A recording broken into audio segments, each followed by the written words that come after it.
ஓம் அகத்தீசாய நம. அருளாளர்களே, இன்று நாம் மகான் ராமதேவரினுடைய மந்திர தீட்சையை பெற்றுக்கொள்ளப் போகின்றோம். மதுரையில் அழகர் மலை கோயில் இருக்கு இல்லையா, அங்கே போயிடுங்க. அங்கே போயிட்டு ராமதேவர்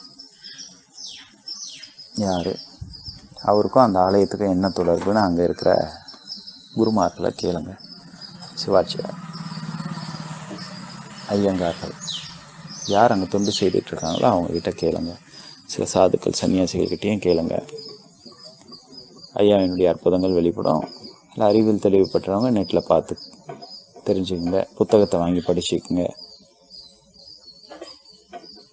ராமதேவர் அருளை பெறுவதற்கு மதுரையில் அழகர் மலை ஆலயத்திற்கு போயிடுங்க. அங்கே போயிட்டு ஓம் சிவாய ராமதேவாய நம அப்படின்னு சொல்லி ஜபம் பண்ணுங்க.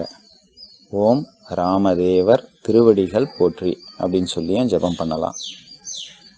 ஜபம் செய்ய செய்ய செய்ய சூட்சும சக்தி உங்களுக்குள்ள இறங்கும்.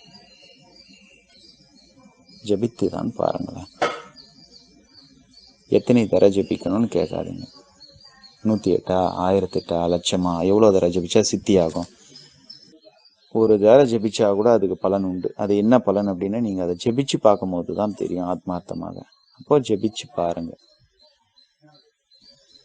அதில் கிடைக்கிற அனுபவத்தை வைத்துக்கொண்டு நீங்கள் மேலும் மேலும் முன்னேறுவதற்குண்டான அனுகிரக ஆசிகளையும் வழிகாட்டுதல்களையும் அந்த சித்தர்களே தருவாங்க. நன்றி. ஓம் அகத்தீசாய நம.